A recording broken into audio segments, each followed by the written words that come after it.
اچھا، آج جو بات ہو رہی ہے رشتہ داروں کے حقوق کے حوالے سے، اٹس ویری امپورٹنٹ، کیونکہ جب ہم دیکھتے ہیں کہ رشتہ داروں کے حقوق میں بہت ساری چیزیں آتی ہیں، ان کی مالی مدد بھی آ جاتی ہے، ان کے ساتھ اچھے رویے بھی آ جاتے ہیں، ان کے ساتھ اخلاقیات بھی آتے ہیں. سو مینی تھنگ جو رشتہ داروں کے حقوق میں شامل ہوتی ہے. یہ کہتے ہیں کہ جب معاشرے کو بہتر کرنا ہے، جب آپ میں لڑائی جھگڑے نہیں ہوں گے، اچھے طریقے سے رہیں گے، ایک دوسرے کا خیال رکھیں گے، تو نیچرلی معاشرے میں بگاڑ نہیں آئے گا. آپ کیا کہیں گے اس حوالے سے جو رشتہ داروں کے حقوق ہے؟ دیکھیے، ایسے اساتذہ کی موجودگی میں مجھ جیسے نالائق کی بات کرنا تو وہ ساخی ہی ہوگا، مگر میرا یہ خیال ہے کہ آپ دنیا میں اپنی مرضی کے دوستوں کا انتخاب کرتے ہیں، کتاب کا انتخاب کرتے ہیں، اساتذہ کا انتخاب کرتے ہیں، مگر آپ کسی کا انتخاب نہیں کرتے تو وہ رشتہ دار ہوتے ہیں، اور ان کا انتخاب خدا خود آپ کے لیے کرتا ہے. تو جس شے کا انتخاب اللہ نے آپ کے لیے کر کے زمین پر بھیجا ہو، اس کی حیثیت پر کیا ہی ہم بات کر سکتے ہیں. ہمیں ان کا اتنا ہی خیال اور اتنی ہی عقیدت اور محبت رکھ لینی چاہیے جتنی محبت ہم اپنے آپ سے کرتے ہیں.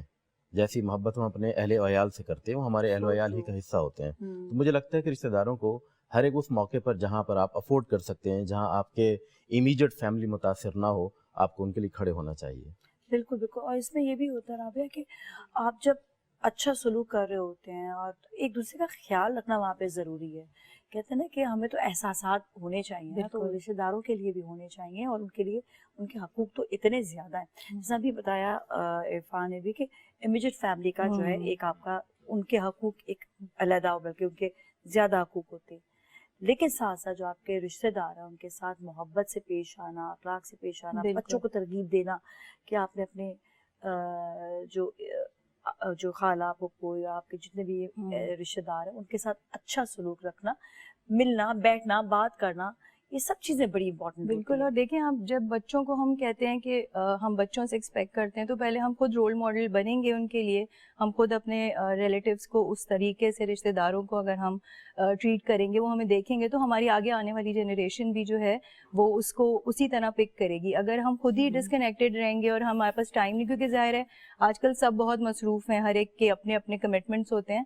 بٹ آئی تھنک اگر اس کے دوران، اس کے بیچ میں بھی اگر ہم تھوڑا سا بھی ٹائم نکال کے ایک اگر کچھ ہم فارملی بھی کر لیں ان لوگوں کے لیے کہ کوئی چھوٹی سی دعوت ہم نے دے دی، یا ایٹ لیسٹ ان کو ہم نے فون پہ بات کر لی، ان سے کنیکٹ، ہم بس کنیکشن ہونا چاہیے بیسکلی. آئی تھنک وہ بہت ضروری ہے. بالکل. اور رمضان کا مبارک مہینہ ہے، اس مبارک مہینے میں آپ یہ دیکھیں کہ ہمارا دسترخوان سجا ہوا ہوتا ہے افطاری سے. کئی ایسے آپ کے رشتہ دار ہوتے ہیں جس کا آپ کو پتہ بھی نہیں ہوتا کہ پتہ نہیں ان کے گھر پہ افطاری اس وقت جو ہے کتنی بنی ہوئی ہے، کیا ہے یا نہیں ہے، وہ کس طرح سے روزہ کھولے.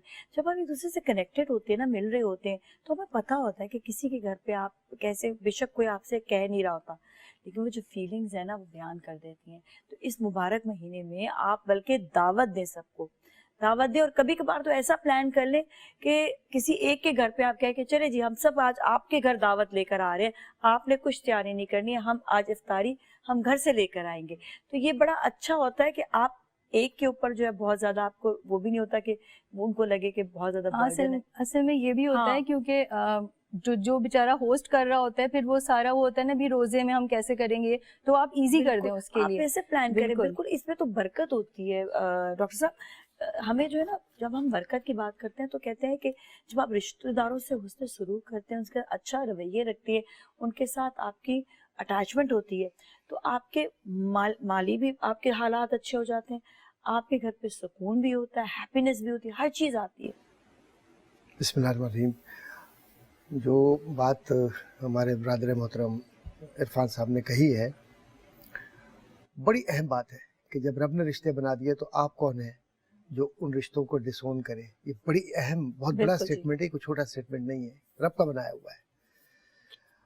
اب آئیے ذرا سا کہ قرآن کریم نے کس طریقے سے مخاطب کیا ہے ان رشتوں کو، ذوی القربہ یا ذی القربہ، اور دوسرا ذوی الارحام. یہ تسلسل کے ساتھ یہ اصطلاحات ہیں، ٹرمینالوجیز ہیں جو قرآن کریم نے متعین کی. رحم عربی زبان میں جو مرسی آپ ترجمہ کرتے ہیں اس کا بھی ہے، لیکن رحم بمعنی خاص مقام جسم کا کہ جہاں سے وہ رشتے پیدا ہو رہے ہیں. اور اسی لیے رب کائنات نے جب سب حدیث کے اندر ہے، اس کا مفہوم یہ ہے کہ جب سب کچھ بنا دیا تو رحم نے یہ شکایت کی، اللہ میرے لیے کہا کہ میں تجھ سے ایسا تعلق قائم کر دوں گا ان لوگوں کا کہ جو تجھ سے کٹے گا پھر وہ میری رحمت سے محروم رہے گا. اور جو تجھ سے جڑے گا وہ میری رحمتوں میں رہے گا. اب اس کے بعد کچھ بھی نہیں رہ گیا. بالکل بالکل آپ اور میں کو, وہی جو آپ کی بات ہے کہ آپ اور میں کون جو رشتوں کو کاٹے. جب قرآن کریم میں مودہ کا لفظ استعمال کیا تو مودت بمانے اس فطری محبت کے ہیں جو فرد کے خون میں, اس کے احساس میں اور اس کے رشتوں میں, اور ساتھ ہی ساتھ اس کی اس وعدہ الست بربکم